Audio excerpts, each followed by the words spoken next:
Hi, everyone. Happy Tuesday. I am Violette Ayala, the founder and CEO of FemCity, and you're joining us for our business class.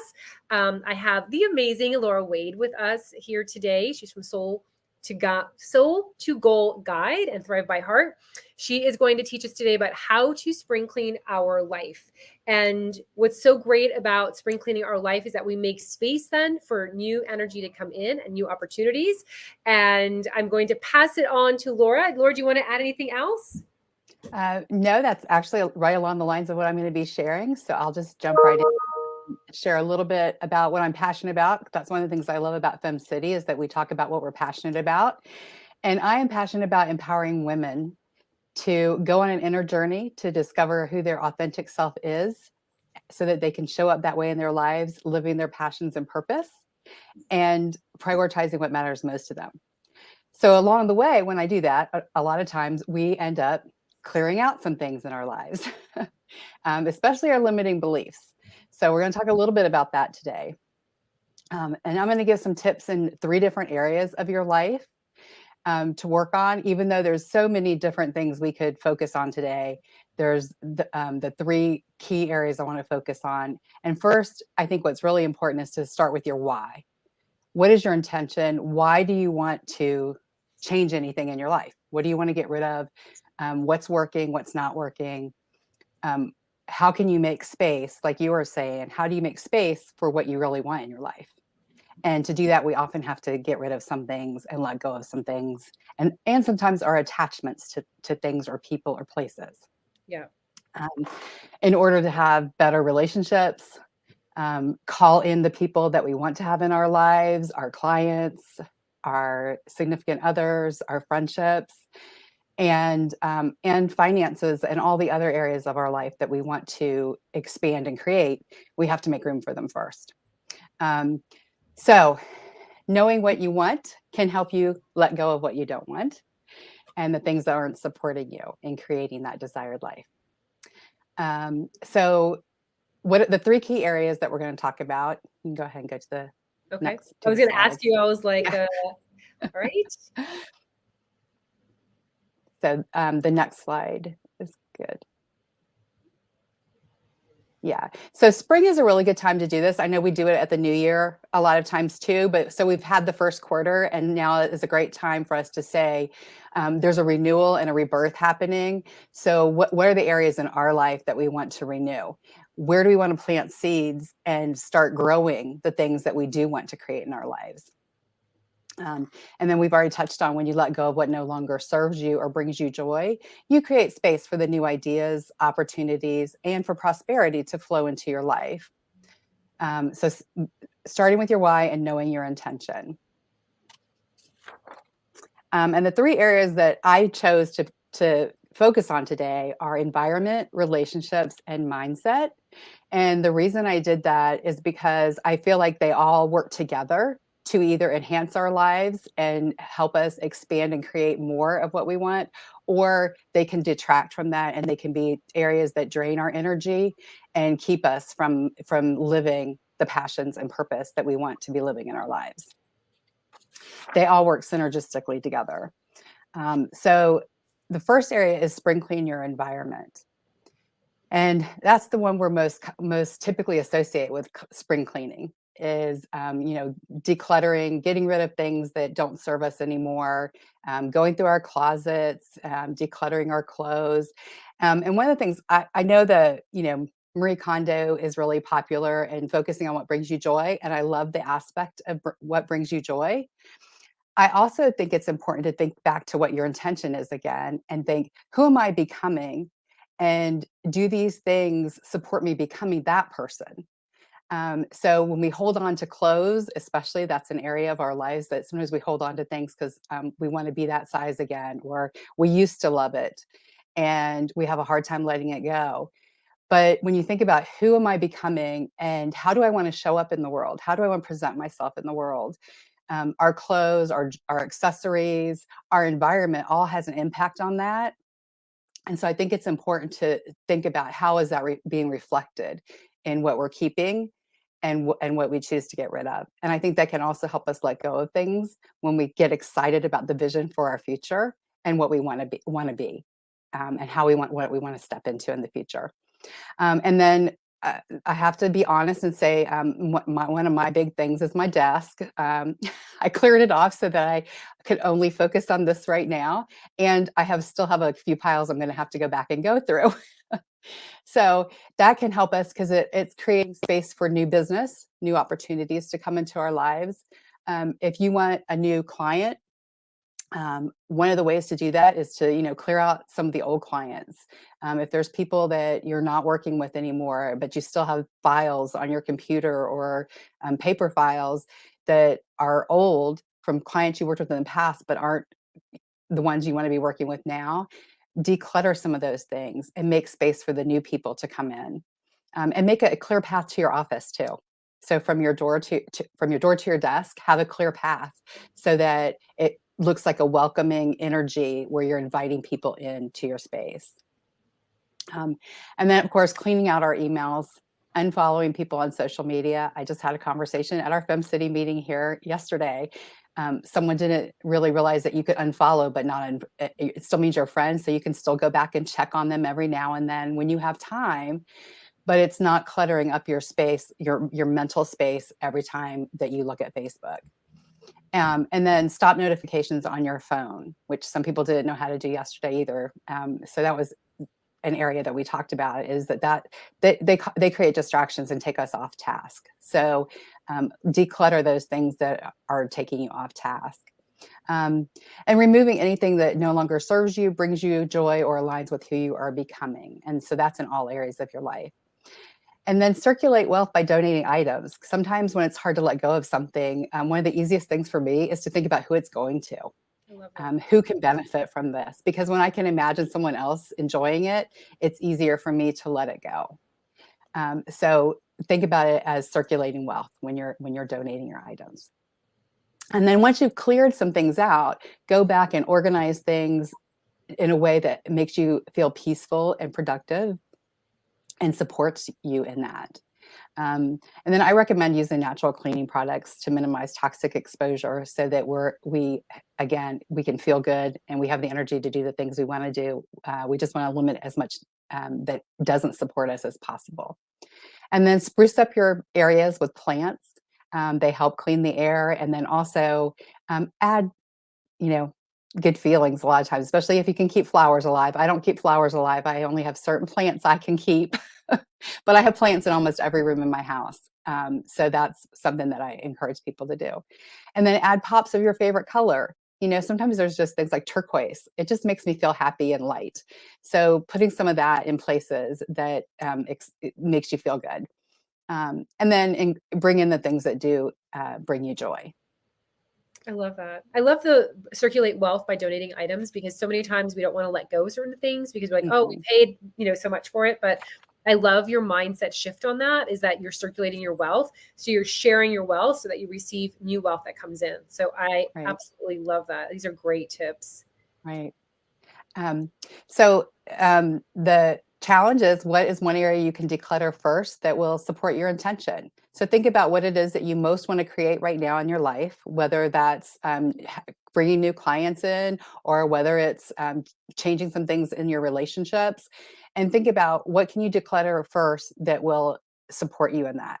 So if it's the new clients, like I said, maybe it's getting rid of something on your desk, or clearing off your desk to create space to be productive and bring in the work.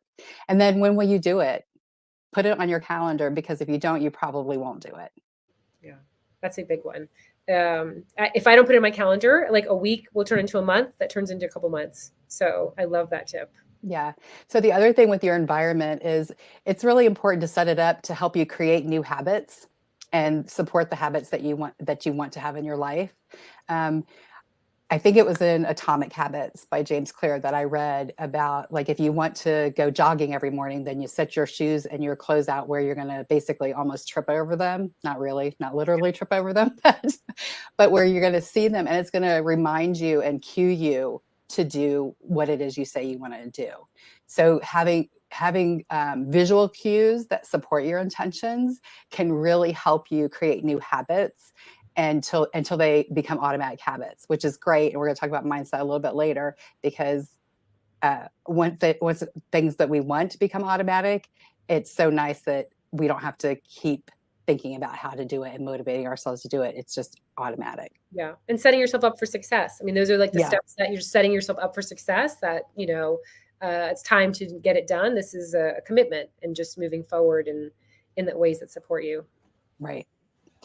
So the next area is to clean up your relationships. I think this one can be one of the harder ones just because it involves other people. And we always have a tendency to think about how the other person's going to feel and how that's going to affect us.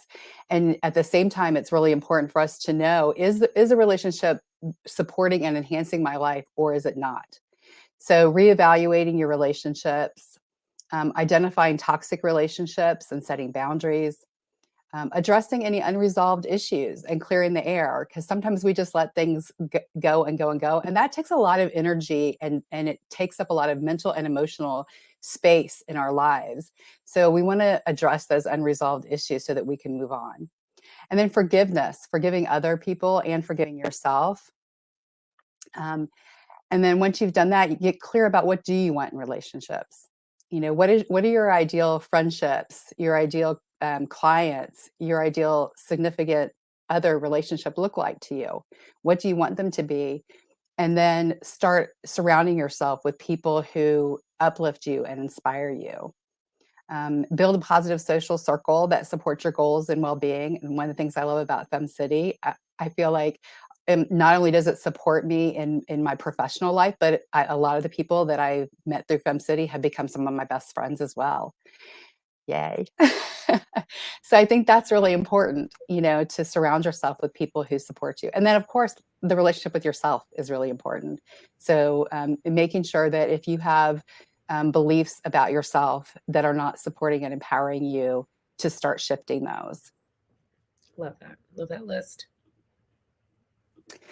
So who is in your circle of influence? Jim Rohn says we become like the 5 people we hang around the most. And so who are you letting in, and who are you spending the most time with? How do your relationships affect you? Which ones empower you and which ones do not? And then I just read this somewhere recently that said, associate on purpose. And I love that. Awesome. Intentionally choosing who you want to hang around with. And now I do always share with people that it doesn't mean that, if someone doesn't support you, it doesn't mean you have to just completely cut them out of your life. If that's not what feels right to you and resonates with you, you don't have to completely cut them out of your life. But maybe you want to spend less time with them and decide how much time and how often you're going to spend time with them. Because whether we like it or not, we are very influenced by the people that we hang out with. And so it's important to surround ourselves with the people who are how we want to be in our lives and who help us develop and grow in the ways that we want to grow. I like, for me personally, um, I had a really good friend. She's one of my best friends. And I realized that who I was becoming and how I wanted to show up in the world, she didn't see me that way at all. And it was very hard for me. She would keep trying to draw me back into being how I used to be. And not that how I used to be was bad or anything like that, just I've grown and I wanted to be seen for who I am now. And so I started spacing out when we got together. So there would be more and more time between our lunches. Yeah. And it would only be lunch. So it would be limited to that 1.5 hours that I spent with her. So that's a way that you can kind of control how much time you're spending with someone and how much influence they have in your life. Yeah. I love that example, and some love came through. Associate on purpose. I know, I love that too. I actually wrote it down, Laura. I'm going to create something for Instagram and giving you credit for that, because it's just so powerful. Those three words. And I love that you use the example, because there are so many femmes that I know in that same situation, and they don't want to remove that friendship, but at the same time, they recognize that they've grown, and how do you maintain that? But Right. still giving yourself those boundaries and that self-love and self-care that comes through when you are up leveling and shifting into higher and higher levels of your best version. Yes. Yeah. Plus, that creates time for the people that you want to spend Yeah. time with. Yeah, exactly. The 5 Yeah. people. Yeah. So Margaret Johansson says, what you think about, you bring about. And I think he's actually the one who said, "Stop stinking thinking," too. But I like that, so I kept that in there too, and I wasn't sure who to credit that to, but I'm pretty sure I've heard that from someone else, and it sounds like Mark Victor Hansen to me. So, um, and our mindset, everything that we do in our lives is affected by our mindset. What we choose to create, the habits that we have, all starts first with what we think about it and how we think about ourselves. And so it's really important to think about what are the kinds of things we're putting in our minds. What are the kinds of books and TV shows, the people we're hanging around, social media, and reducing the things that cause us to have discomfort and anger and upset in our lives. So we want to be able to um, pay attention to what we're paying attention to. Hmm. You know, reduce our electronic stimulation input, especially in the evenings and the morning. One of the things I always share with my clients is the last 45 minutes before you go to bed is one of the most powerful times to help your subconscious and conscious mind work together. And so what are you putting in your mind then? I hope you're not watching the news Hmm. because our minds work overnight on whatever problem it thinks it's supposed to be solving to help us. And if we're putting in a bunch of negativity and all the disaster things that are happening instead of what we want to be creating in our lives, that's what it's thinking about overnight. I know for me, it's really obvious because if I watch a show before I go to bed, whatever I watched, I will find myself dreaming about it. Yeah. So the correlation's obvious for me, but not everybody can see it that clearly. So I always encourage people to take their vision board or their passion pages, whatever that helps them focus on what they do want and what they are intending to create in their lives, and look at that right before they go to bed at night, because that is going to be what their subconscious mind is going to be working on for them. And so that's a way to get your mind to help you create what you want to create in your life by programming it and telling it what you want. So when you do notice that you're having negative thoughts, challenge them. I don't know if you're familiar with Byron Katie's The Work, but that's one of the things that I use with my clients is helping them say, is that belief true? How do you know it's true? And how can you shift it? What are other things that are just as true? Um, so looking at things and challenging yourself to see them differently. And then one way to reframe things is to use positive affirmations. So once you've identified what some of your limiting beliefs are or negative thinking is, you can switch it by using positive affirmations. And practicing gratitude every day. I like to have a whole separate gratitude journal because that way I can flip back through and see all the things I've been grateful for over the years. Okay. And it's a lot of fun to do that. Even if you just do 3 things a day, it can help shift your focus onto the good things in your life. And then again, back to the people that you surround yourself with. So surrounding yourself with people who are supportive and empower you and inspire you. And then watching your outside influences like books and media. Reviewing your habits and routines to make sure that they support your intentions. Um, like I mentioned before, once you have habits in place, they can be hard to change. So you want to make sure that the habits that you're creating are ones that are supporting what you're desiring to have in your life. And the having books by your bedside too, because sometimes if you can't get to sleep at night, have a book that actually has some of those positive thinking, positive affirmations or something in it, can also be really supportive for you. That's a great tip. That's something I'm going to definitely take on. So what is one habit that you want to stop? And what is one habit that you'd like to start? How can you use your environment for cues, which we mentioned before? How can you create accountability, and which relationship can support you? So these are how you can combine all the areas, your mindset, your environment, and your relationships to support you and to spring clean out the things that in those areas that aren't supporting you and bring in the things that do, because our mind also looks for those spaces. So we want to refill it with the things that bring meaning to our lives and that help us feel happier and more joyful every day. So good. So good.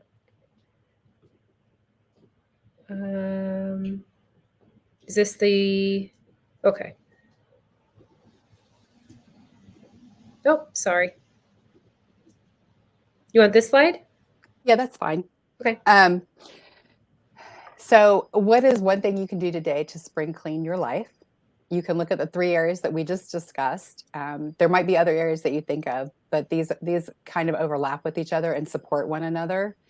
And then to pick which one feels best to you right now. You know, what do you think is gonna make the biggest impact on your life? And then my morning routine is I call it Go Jam, and it incorporates gratitude is the G, O is outside, and that's both outside influences and getting outside. So watching what's coming in from the outside, and then getting outside and enjoying the sunshine and nature. And then J is for journal, A is for affirm, M is for meditate, and the other M, I spell it with 2 M's, is move. So those are the things that's the habit that I create. So create a morning routine and an evening routine or ritual that support you, that enhance your mindset, help you focus on what you do want in your environment and your relationships, and that can help you start realizing what is your next action to take in order to have those things happen.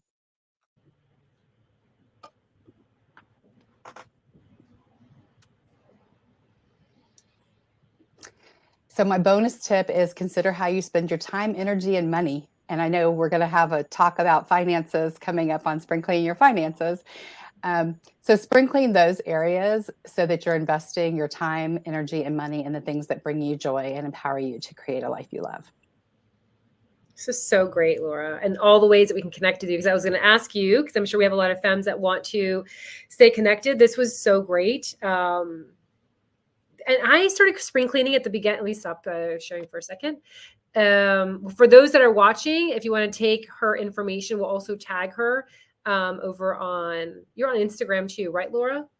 Yes, I Okay. So am. tag her over there as well. And of course, you have the QR code there, which makes it really easy for femmes to connect with you. I learned so much with what you just shared right now. I started spring cleaning like almost instinctively at the beginning of April. And I go through these kind of like moments where I just clean out my closet. I clean out everything. I clean out like even thinking about like what activities I'm taking on. This course that you just presented for us has helped me. Like I'm going to start incorporating that evening because I'm not watching the news at night, but I'm watching definitely things that are not like positive affirmations. So I'm keeping that book there handy. I love that tip. And also, you know, the relationship tips that you shared as well, because when we have those toxic relationships or those that are very taxing, it prevents us from moving forward and including those people around us that will level us up and help us with that next level of our growth and our greatness. So I love everything that you shared. Thank you so much for taking the time and sharing with us all those tips. Anything you want to add? No, I think I shared everything You guys everything love. already. You And guys it was great. And I'm so grateful to be able to be here and for you for creating these opportunities for us to share with one another, to learn from one another and grow together. Oh, I love that. Thank you so much, Laura. That just made me so happy. Thank you. Thank you. Again, for those that want to connect with Laura, let me see if I can bring back that QR code and we will tag her as well over on Facebook and on LinkedIn and on Instagram. And thank you so much, Laura. And for Femmes, we will see you next week. Thank you so much. Okay. Bye.